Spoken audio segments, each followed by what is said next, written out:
राहुल गांधी की रैली में मची ऐसी भगदड़ की मच गया बवाल। देर रात राहुल गांधी को बुलानी पड़ी पुलिस। राहुल गांधी के कार्यक्रम में पुलिस के छूटे पसीने।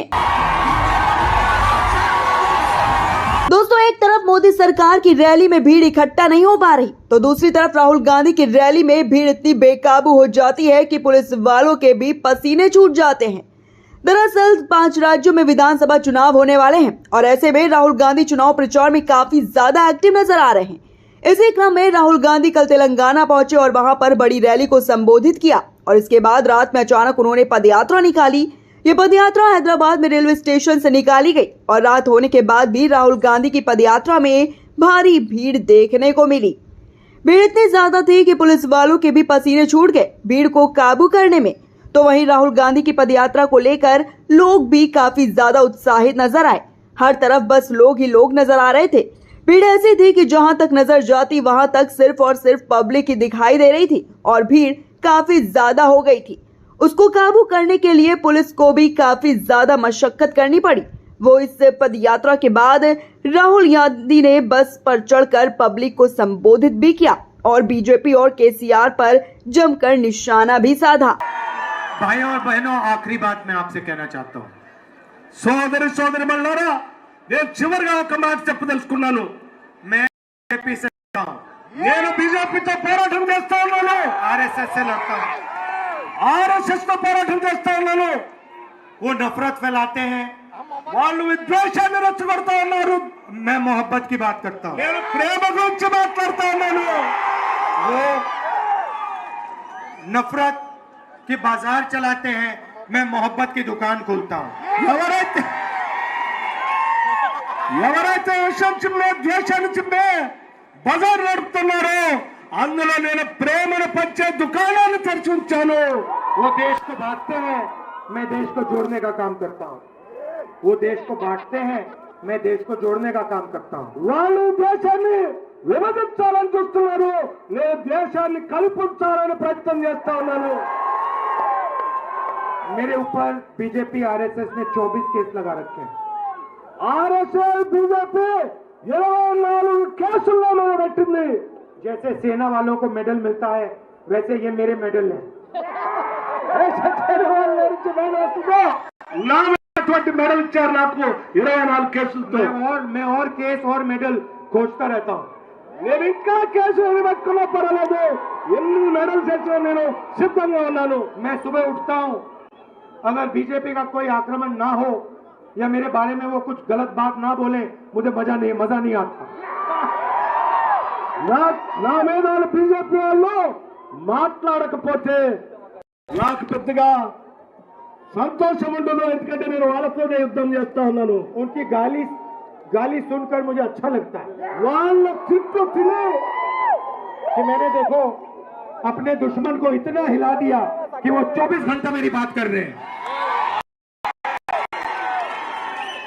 వాళ్ళని నన్ను తిడతా ఉన్నా నేను బాధపడను। నేను ఎంత కదిలిచ్చానంటే వాళ్ళని 24 గంటలు నన్ను తిట్టే కార్యక్రమంలో ఉన్నారు వాళ్ళు। नरेंद्र मोदी जी और केसीआर रात को सोते हैं, झटके से रात को उनको मैं सपने में दिखता हूं। नरेंद्र मोदी की केसीआर की प्रति क्षणంలోనూ ఉలిక్కిపడి నన్ను చూస్తా ఉంటారు।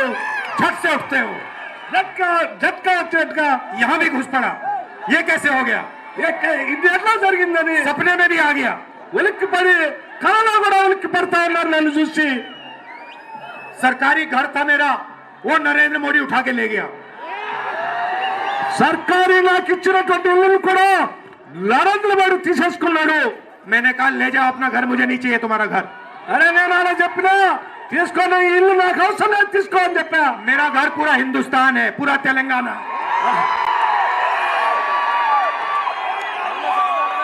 భారతదేశం విశాలమైన భారతదేశం అంతా నా ఇల్లే, ఈ తెలంగాణ కూడా నా ఇల్లే అని నేను చెప్పాను। तुम लोग सरकारी घर में रहो, मैं सड़कों पे चल रहा हूं, मैं सड़कों में रह रहा हूं। मेरे सरकारी బంగ్లాల్లో ఉండండి, నేను రోడ్ల మీద ప్రజల మధ్యన బతుకుతానని చెప్పాను నేను। अब भाइयों और बहनों, मैं आपसे सवाल पूछना चाहता हूं, केसीआर पे कितने केस हैं? సోదరు సోదరులారా, నేను మీ అందరికీ ఒక ప్రశ్న వేదలుచుకున్నా, ఒక సవాలు విసరదలుచుకున్నాను. एक भी केस नहीं है, ఈ కేసీఆర్ పైన ఒక్క కేసు కూడా లేదు. ना ईडी ना सीबीआई ना इनकम टैक्स डिपार्टमेंट उनके पीछे पड़े हैं। ఈడీ గాని సిబిఐ గాని చివరికి ఇన్కమ్ ట్యాక్స్ కూడా ఆయన వెనకబడట్లేదు. लोकसभा में राज्यसभा में केसीआर नरेंद्र मोदी की 24 घंटे मदद करते हैं। లోక్సభలో రాజ్యసభలో కేసీఆర్ 24 గంటలు బీజేపీ పార్టీకి మద్దతు ఇస్తూనే ఉంటాడు. जीएसटी में मदद की, नोटबंदी में मदद की, किसान बिल में मदद की। ఏ చట్టాలు తీసుకొచ్చినా అది జిఎస్టీ గాని లేకపోతే నోట్ల రద్దు గాని కిసాన్ సంబంధించిన నోట్లు గాని బీజేపీకి టిఆర్ఎస్ బీఆర్ఎస్ పార్టీ మద్దతు ఇచ్చింది. बीजेपी बीआरएस और एमआईएम एक है। బీజేపీ బీఆర్ఎస్ ఎంఐఎం మూడు ఒకటే. जहां भी हम चुनाव जाके लड़ते हैं, असम में, कर्नाटक में, महाराष्ट्र में, त्रिपुरा में एमआईएम खड़ी हो जाती है।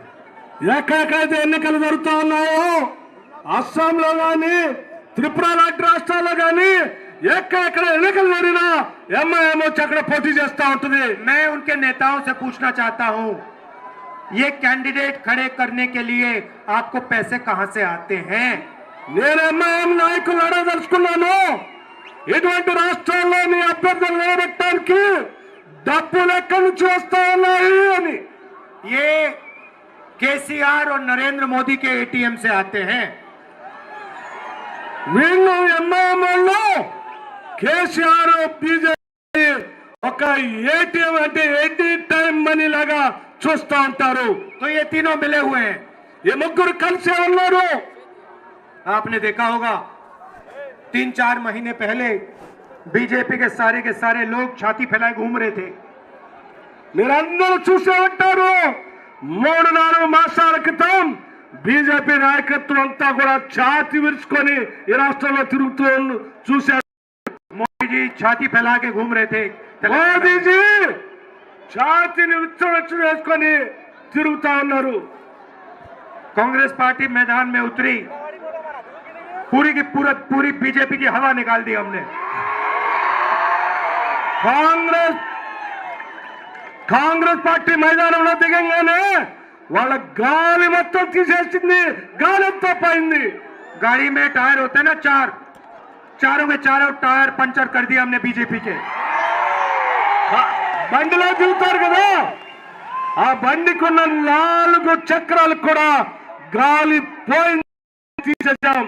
अब उनके नेता आते हैं और कहते हैं भाइयों और बहनों, तेलंगाना में हम ओबीसी चीफ मिनिस्टर बैठाएंगे। ఇక మళ్ళీ ఆ బీజేపీ నాయకులు ఇక్కడికి వస్తారు. సోదరి మళ్ళారా, తెలంగాణలో మేము ఓబీసీని ముఖ్యమంత్రి చేస్తామని చెప్తా ఉంటారు బీజేపీ వాళ్ళు. अरे भाई साहब, आपको 2% वोट नहीं मिलेगा, चीफ मिनिस्टर कहाँ का बैठाओगे? तो दोस्तों, इस तरह से राहुल गांधी और कांग्रेस जो है वो लगातार तेलंगाना में एक्टिव नजर आ रही है, क्योंकि जिस तरह से सर्वे सामने निकल कर आ रहे हैं उसमें केसीआर और कांग्रेस के बीच कांटे की टक्कर दिखाई दे रही है और कांग्रेस जो है बढ़त बढ़ाती हुई भी नजर आ रही है और ये मौका जो है वो कांग्रेस छोड़ना नहीं चाहती। इसीलिए लगातार बड़े नेताओं की रैलियां वहां पर चल रही हैं, चाहे वो मल्लिकार्जुन खड़गे हो, चाहे वो सोनिया गांधी हो, राहुल गांधी हो, प्रियंका गांधी हो या फिर कर्नाटक के deputy CM DK Shivakumar हो। उनकी भी रैली में लगातार इतनी ज्यादा भीड़ देखने को मिली थी कि सब हैरान रह गए थे और जिस तरह की भीड़ कांग्रेस की रैली में दिखाई दे रही है, ऐसा नजारा तो किसी भी राज्य में किसी भी पार्टी की रैली में नजर नहीं आ रहा और इसी को देखते हुए सब हैरान हैं काफी ज्यादा कि आखिर तेलंगाना में राहुल गांधी का जादू इतना ज्यादा कैसे चल गया। हालांकि दोस्तों, इस खबर पर आपकी क्या राय है कमेंट बॉक्स में हमें जरूर बताएं। वीडियो को लाइक और शेयर करें और चैनल को सब्सक्राइब करना बिल्कुल भी मत भूलिएगा। नमस्कार।